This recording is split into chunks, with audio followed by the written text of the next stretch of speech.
This dude packed his drawers, his underwear, some shirt, pants. Like he just packed a whole bunch of stuff. Yeah, I was gonna say it wasn't just a pair of underwear. It was like his whole collection of underwear. Yeah, and then I was like, "Why did you do that?" So this morning I asked him, "Why did you pack all that stuff?" He was like, "Just in case I pee on myself."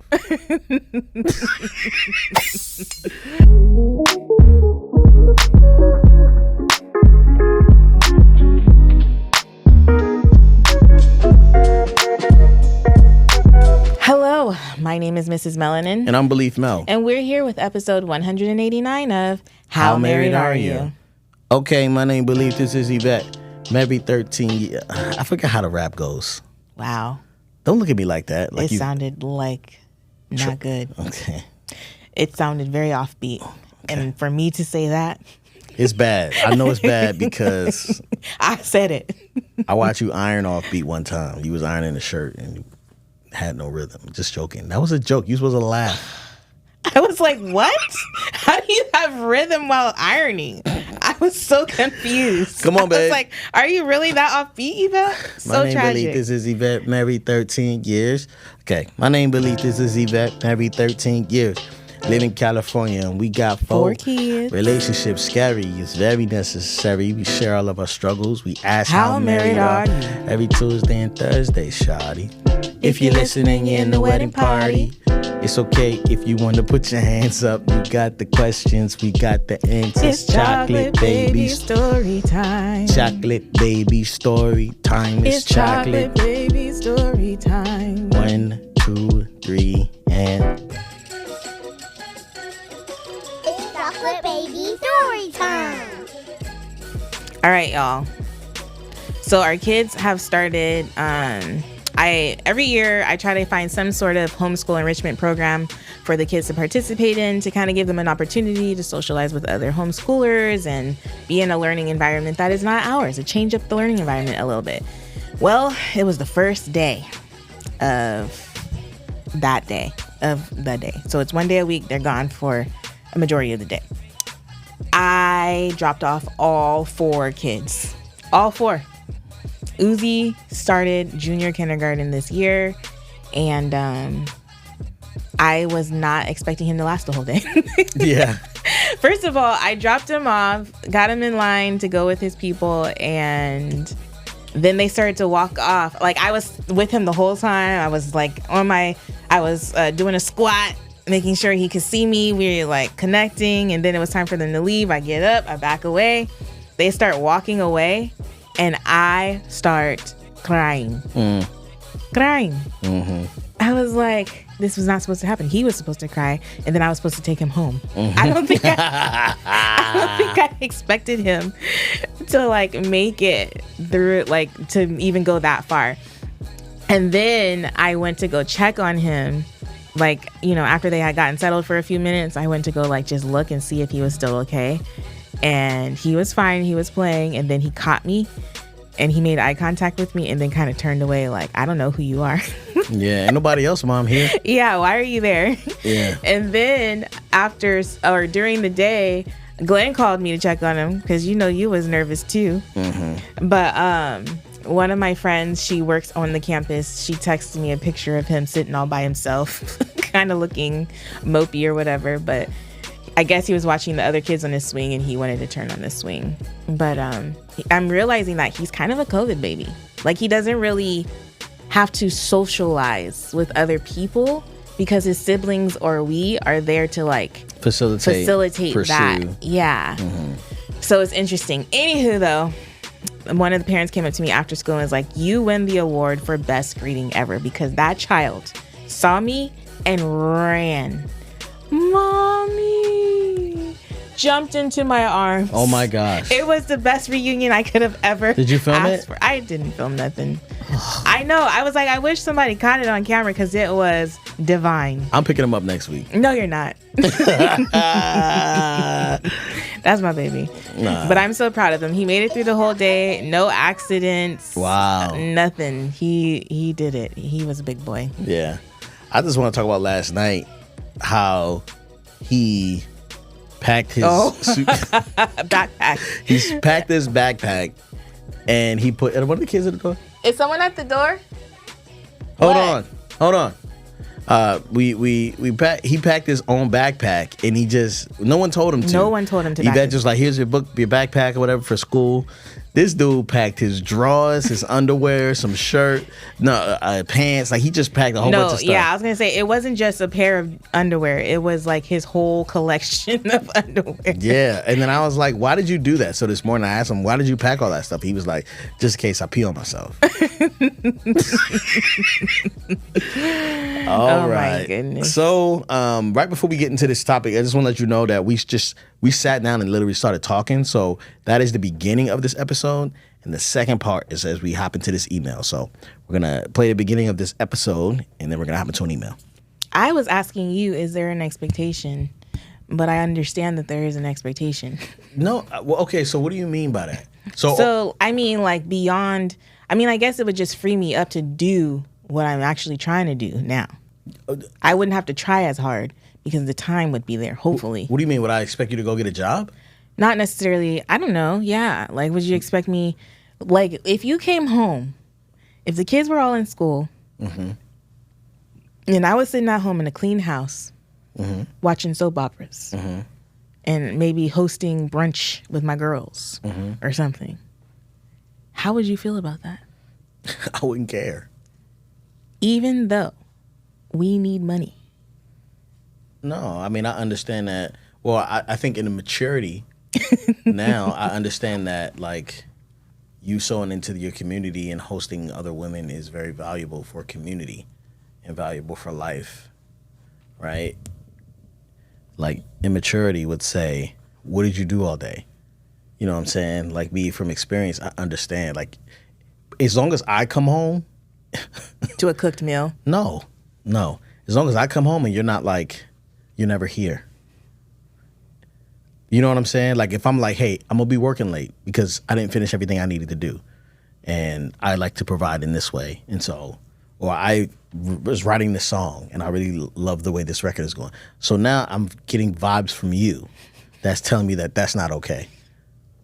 So because I'm home all day by myself without kids, it's okay for you to just be gone the entire day? Okay, so check this out. So I'm saying that I don't understand why you would want to host brunch and watch soap operas. I don't understand that. I'm not saying that that's a desire of my heart. I would probably be on hikes and doing all kinds of right? You'd be stuff. all doing all that type of stuff, right? And that's your prerogative. I'd be fine. And that's what you would want to do, right? Now, I would want to express my creative ability in all different types of ways, and that time is going to run over the 8-hour standard working hours. Are you hearing me? So I'm feeling like, hey, I don't understand why. Are you talking about every day? Well, what were you going to be doing every day? Let's start this episode. No, this is a really good topic. This is a really good topic. We'll have to throw the intro in afterwards. Let's just keep going with this because this is good. Okay. So what do you think? What do I think? I think I'm conflicted. I'm conflicted here. Okay, so the point is, I am a stay-at-home. This is a hypothetical. Don't try to clip it where I say whatever. I am a stay-at-home mom with 4 kids who go to school from 8 to 3:30. During that time, when they're at school, I'm doing some housekeeping, maybe some cooking. But outside of that, I am enjoying my time. Do whatever you want. I'm watching soap operas. I'm going on hikes. I'm hosting brunches. I am meeting my husband for lunch in the middle of the day. I'm doing whatever. Right? When they get off at 3:30, I'm there to pick them up. And I'm home with them. Yeah. And so you're saying you're going to work from, let's just say, 9 to 5. Right? I didn't say that. No, listen. You're going to work your regular shift from 9 to 5. But from 5 to whenever, you want to be able to be a creative. No, I'm a creative for my job. I know. You want to be extra creative. It might spill over. And so are you talking about doing that every day? Or is that just a couple nights a week? It depends. like a couple nights a week. I definitely think I'll be home on weekends for sure. You know what I'm saying? But if you have the whole day to fill yourself up, right? Yes. And you can express, you at the end of the day, you can be like, all right, the kids are coming home. Now, if the kids are kind of like, yo, it's hockey practice and soccer and we got to take multiple trips, and of course I'm home for that. You know what I'm saying? But I think in an earlier season, this would have been okay if we were both on the same thing and we made enough money. But now I don't see it possible just because of how tender everything is with the kids. I would have. What do you mean by tender? I think the expectations are pretty high with the kids right now. What expectations? Whose expectations? Their expectations? Their expectations, yeah. In what way? Describe one. Like they expect to see me a few times. Yes. Yeah. And that's my thing. At night. That's the only, that's my thing. Is that, when you do have long days, they'll be like, where's dad? I haven't seen dad today. Yeah. Yeah. You know what I'm saying? Because sometimes you leave before they get up, and sometimes you don't get home until after they go to bed. Sleep. Yeah. And so I can't see that happening every day. Yeah. And so I'm just saying that, like I said before, really who you're married to matters. Because that's going to tell you a lot about what's possible. Okay? There's some things that were not possible because Yvette didn't believe at some point. But now she knows I probably was tripping before. And it's not that big of a deal. You know what I'm saying? No. You don't understand what I'm saying? Be explicit. Okay. So it's just like, you don't know until you know. You know what I mean? So it's like, you wanted the nanny. I'm like, what for? You wanted a house cleaner. I'm like, what? You're at the house sometimes. Clean it. That's what I thought. You're at the house sometimes. Clean it. Exactly. That's my point. So then when you come in here and you're like, what did I do today? I solved everybody else's problems. After everybody left, I was able to be creative. And then that takes a lot of solitude, right? And to create what I'm creating, it is very difficult. And not only that, there's like 6 different things in those creations. You got rhymes, you got speeches, you got just, sometimes I get a burst of creativity and inspiration. And I'm like, oh my gosh, the heck? Like I want to do a certain topic on this. You know what I mean? Sometimes I want to pull out Frank or just spin records or come up with the new style to do something like, or pour into other creatives, right? So the mission is longer sometimes than the hours demand, but I'm still able to come back and say, all right, let's slow this down. You know what I mean? But I'm willing to stop at any time for the kids and the family, right? I do that. But with the amount of our circumstances put us in a different situation. You know what I'm saying? Like I didn't go to college. I'm learning on the fly. I'm having to pour into other people, get poured into, make decisions real quick, and then really live in my gifting. You know what I'm saying? So I just think in order for me to be successful in this season, I have to, like if that were our situation, I would have to be productive for that amount of time, and that's just difficult because sometimes somebody just hit me up and like, hey, we need a meeting. No, I get it. I feel like what is required of you is different than what is required of me because you are required to provide for our family. I mean, we're both providing in certain ways. I understand I feel like our circumstances, though, are similar in that I feel like I, too, all day am kind of solving everybody else's problems, which is why, there's no Yvette Unplugged podcast. There's no weekly newsletters. There's none of that stuff because I don't have the time for that. I need to structure my time differently and make people less dependent on me in order for me to be able to do those things. And so I feel like that's where I'm at in life, trying to figure out how to get him off me. Yeah. Yeah. And so like, all right, let's say perfect world, right? Our situation goes from like, all right, cool. We put our kids in school, right? Public school or private school, right? We probably put them in private school or public. What you think? Private. Private. And that would cost a lot more than we spend now. Okay. Which means our monthly bills go up significantly because we have 4 of them. Okay. So then. What is it for them? It's 4 of them, right? So we have 4 kids. That's tuition for each kid. Then you think about, okay, well, how are we going to supplement that? Like, how are we going to make more from that, right? Now, you just told me what your day is going to look like.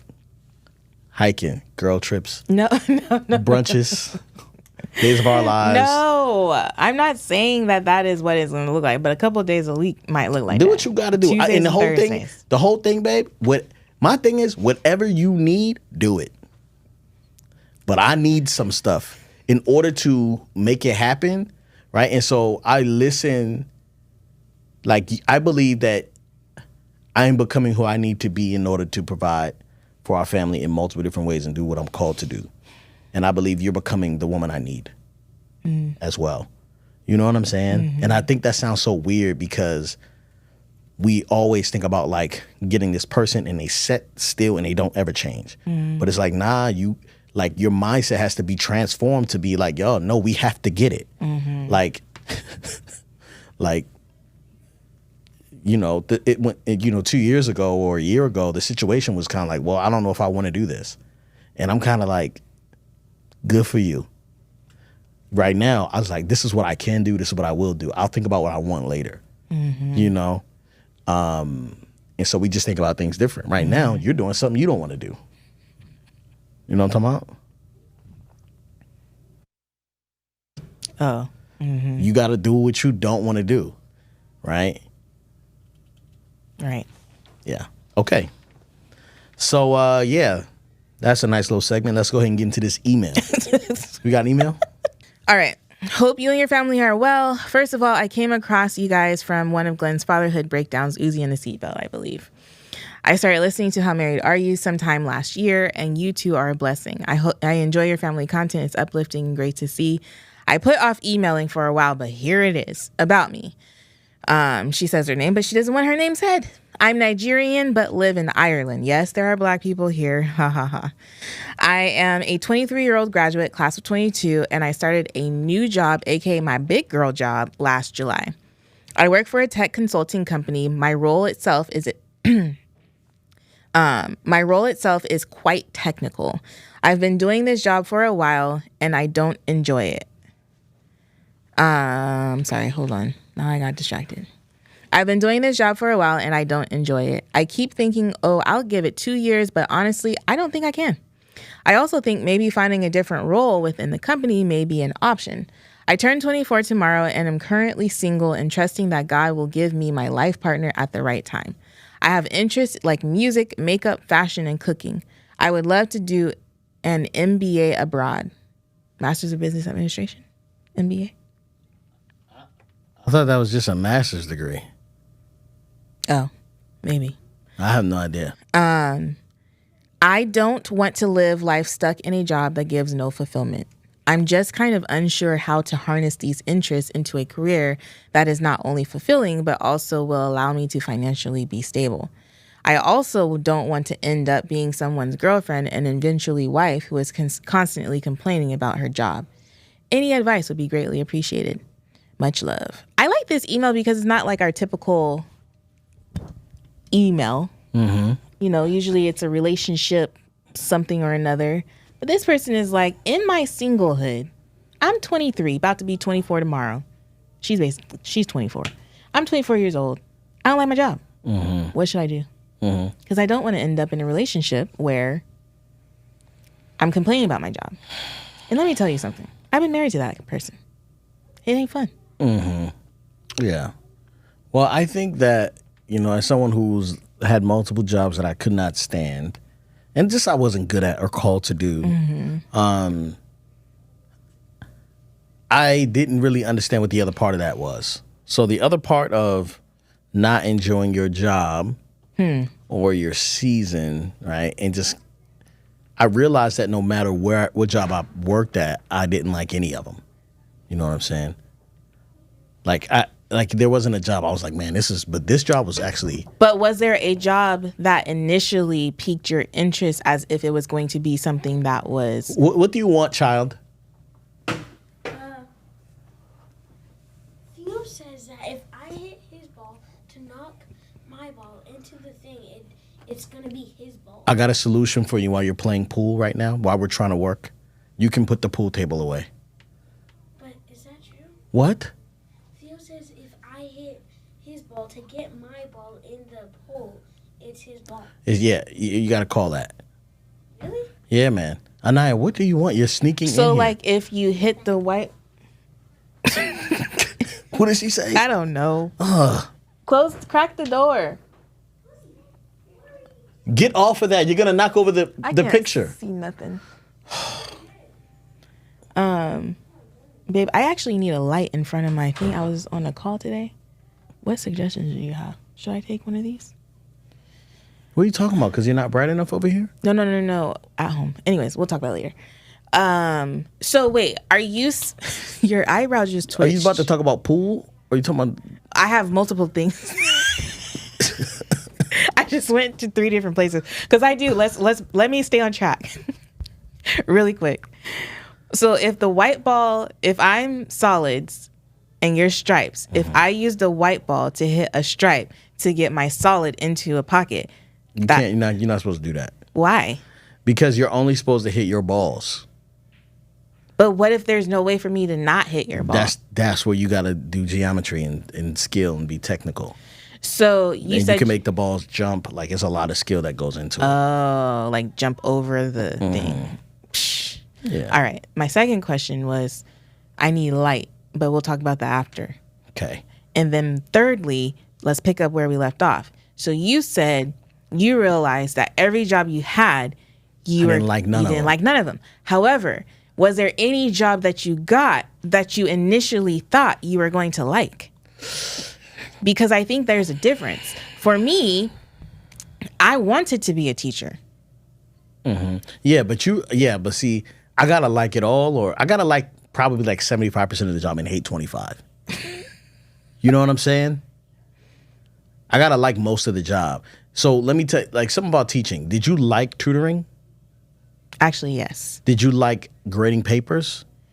Actually, yes. Ugh.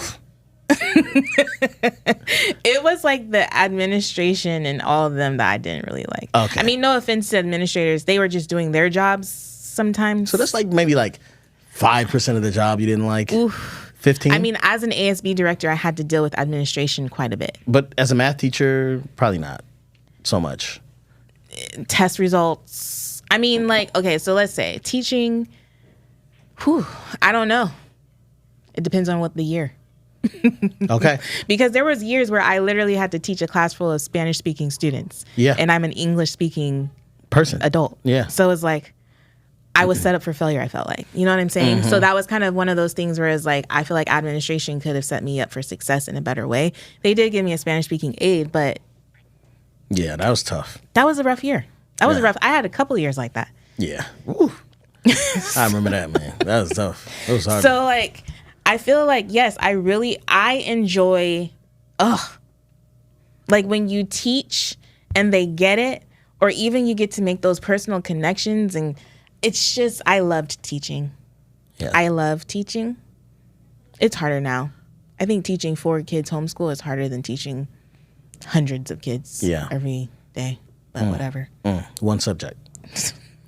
Teaching one, like one subject. Well, it was like a couple of different, but yeah. Okay, so I would say that most of the jobs I had, I probably liked 25% of the job. Wow. So what part is that? Was that the employees that you worked with, like the coworkers, or the actual job? no, like sometimes the actual job. Like I think the best job I ever had was working at Men's Warehouse. Really? Like that was the most fun because of the salesman banter and the challenge of getting someone to buy 2 suits and they came in one in socks. Like that What? was the Like, Did you do that to people? Heck yeah, man. I was a pretty decent salesman. I didn't know that. And so what happens is that job I actually really enjoyed because I at first I started out as like a CSA, as a customer service assistant associate. And I would be the guy that, like, after the salesman says, hey, I got 2 suits, I got a gray one and I got a blue one. I need 6 tie combos and da-da-da. I had to go pick out mad different shirts and ties, and I'd say, hey, this goes with this and this, and you can wear this with jeans and this sports coat. This turns into a sports coat. You know what I'm saying? And that was cool. And then they were like, man, you probably should just be a salesman. And then I started, like, being a salesman in 2007, right before the financial crash. That's when my dad was having his midlife crisis, and you sold him a bunch of daggone suits that he didn't need. That's a lie to God. Because he rented a tuxedo for a wedding. Oh, was he renting a tuxedo? He ain't buy nothing for me. Actually, he did buy there was one point where he bought a bunch of clothes. That's a lie. That's a lie. So I ain't said that man nothing. He rented a tuxedo. Okay. I sized him. That's it. So, yeah. So then I really liked that job, but I didn't have that like savage intent. So somebody come in and like, man, I only have $200. Maybe I can get a credit card. I'd be like, man, don't get yourself in debt for this. This ain't that serious. Well, you was on something then back in the day. What you mean I was on something? Like a real debt-free, like you were very intentional about becoming debt-free. Yeah. You had this really... Yeah, I was on a whole nother level then. But I really was passionate about, like, talking to people. Like, I didn't know I was good at that. But then it reminded me of the days when I used to sell oils and incense. Like, I had so many different jobs, and I had to make $30 before I could eat. Did you know that? Yeah. Yeah. $30, and I'll get a McChicken and a value fry from McDonald's and keep it moving every day. Ew. So being in that situation, when you're in a place that you don't want to be in, it helps you find a place that you want to be in. So if you work a job you hate, you get to dream about what you love. So what she was able to tell us there was that what she's passionate about. She likes, what'd she say? Music, makeup, fashion, and cooking. Music, makeup, fashion. And it sounds like you're a vlogger. Just straight up and down. It does. I don't think. Music, makeup, fashion, and cooking? I feel like that's what she says that those are her interests. It doesn't necessarily say. That's what she's good at? No. Not necessarily good at. But like it doesn't say anything about vlogging. I think you're just thinking automatically content creation. Of course I am. I mean, it's. I don't think it's for everybody. You know what I'm saying? I think you need thick skin and you need creative ability. But you can still do that type of stuff in your off time and help someone else. You know what I mean? Like, yeah. I think one of the craziest things is like so many people don't understand how underserved content creators are. Like, I need an assistant. You know what I'm saying? Like, we need operations managers and human resource people and all this other stuff. Like, there's a team of people that you can get around, and starting off by just venturing into social media and starting to play around gives you so much understanding of the thing. Now, a lot of people start to work for influencers and want $90,000 a year. It's not going to happen. Like, go expecting regular expectations and stop trying to get rich off of people because you think because they have 1 million subscribers, they're billionaires. It doesn't work that way. But I do believe that most of us really can excel in whatever our interest in by helping other people. I really like to challenge this young lady here. Like, what I was going to say in the beginning was I found that I did all those jobs I couldn't stand, and I realized I can't work for nobody else. I cannot have a boss. I remember one time I was working on bass, and my boss was like talking, and he was like, yeah, man, you need to do this and this and this. He was kind of popping off, and I was like, well, fire me then. N-word, like, I don't care. I did not care. You said that out loud? To his face. While I was married to you? Let me go. And you had children? You had Theo. At least Theo. You had a wife and a child? The way he was talking to me was reckless. You know what I'm saying? Because on base, they treat you like they treat Marines because they're all ex-military. And so they kind of call you like whatever they want to call you and stuff. So I was like, man, whatever. You know what I'm saying? Whatever, bro. I can leave right now. I do not care. You know what I'm saying? And I realized that after working so hard, I was never going to get promoted because they only promoted people who were prior military. So I was just like, man, get me out of here, So I would say I would use this time to continue to work and get that bread. Recognize that this is temporary. You know, it's not something that gotta last forever, but it is like a very beautiful thing to dream. And sometimes when you're in a place you can't stand, you're able to, like, on your off time, make the most of it, you know? Yeah, it's hard for me to relate to this situation because I don't really have experience working jobs I didn't like. I will say John Paul got me a job at Izod. I don't know if that's bad to say on whatever, but it was a job at the outlet, and I didn't really enjoy that job. And I worked at Kmart, and I didn't really enjoy that job either. Retail wasn't really my thing. However, I was young, I was a teenager, and I needed money. But every other job that I've had, Pacific Gyre, working as an accountant. Well, I wasn't an accountant. What was I? Like an assistant to an accountant? Bookkeeper, kind of. Other jobs? Were you in college then? Or were you teaching as well? When? When you were working for Miss Anderson? I was in college, I think, but I only worked for her during summer. Oh, yeah. Yeah. And then Pacific Gyre was like senior year, summer. But yeah, so I don't really have a lot of it because Pacific Gyre was such a dope, like, because it exposed me to like a genre. I don't know if genre is the right word, but like it had to do with like oceanography, and they put like buoys in the ocean to monitor. I actually really don't even fully know what they all did, but I got to do things like soldering. And like it just made me feel cool and technical and like I was doing some stuff. So it was very interesting working there, like the different things I was exposed to. You could have been bagging up cocaine and didn't even know. Putting on joints, buoys. I don't think so. Anywho, and then I got to work with some cool people. It was a family-owned business, so it was really a good environment. And then working for Miss Anderson was really cool because I got to like run payroll and just do different. Like it was very like. I mean, accounting can be kind of dry, I guess, but for a numbers person, it was dope. So, and then like I went to school to become a teacher, and then I became a teacher. Yeah. So and I was a substitute teacher for a little bit too. And that was fun. But so I don't know what it's like to fall into something that like I don't enjoy. And it sounds like she also worked toward becoming like to living out this career, and then just discovered, this isn't like what I thought it was going to be.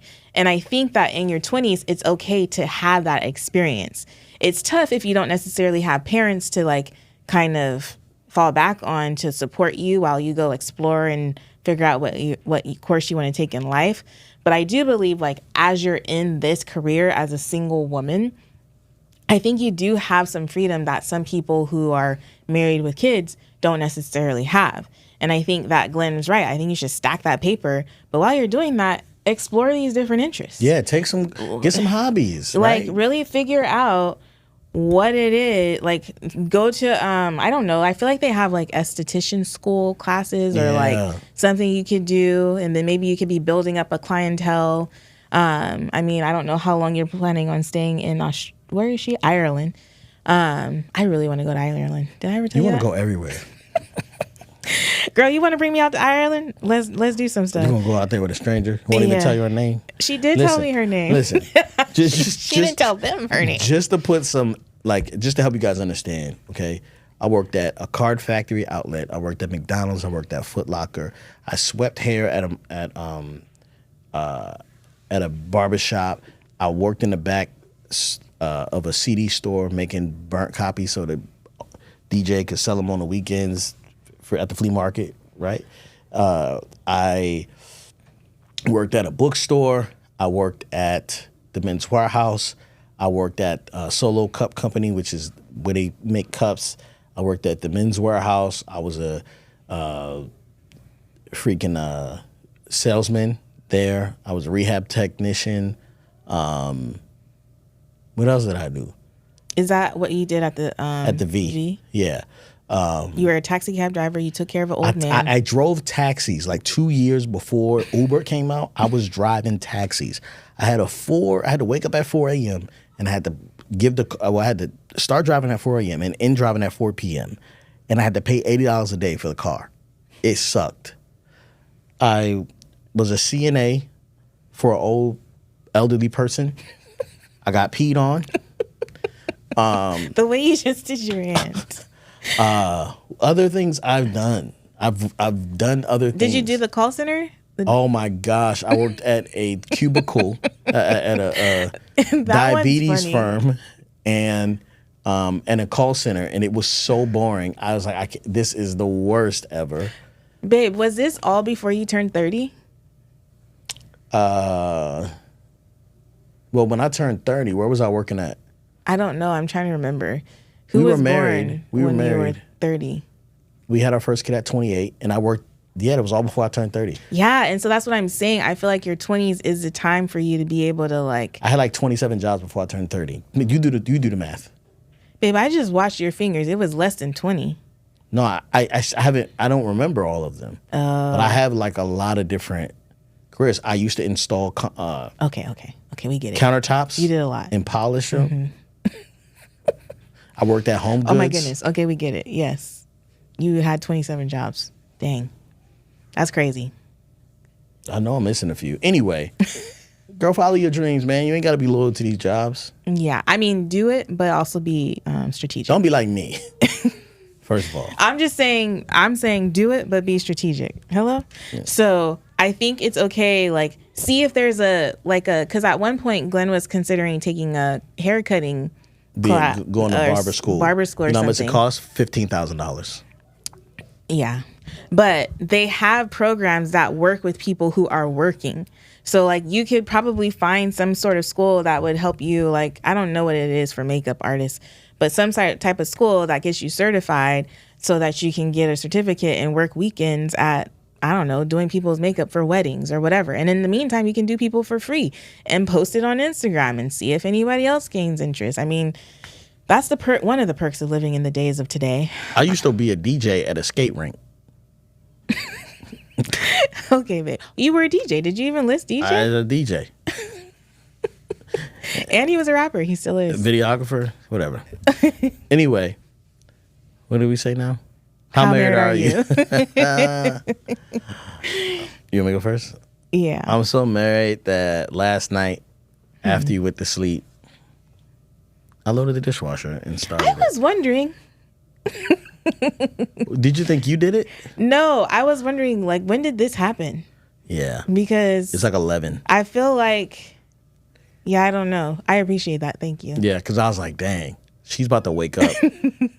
No, so we were going to sleep and we were watching something, and she set her alarm for like 3:30. And I was like, oh my gosh, she's about to wake up in like 6 hours. And she was tired, and I was like, man, she's got to do all that stuff in the morning. The least thing I could do is load the dishwasher.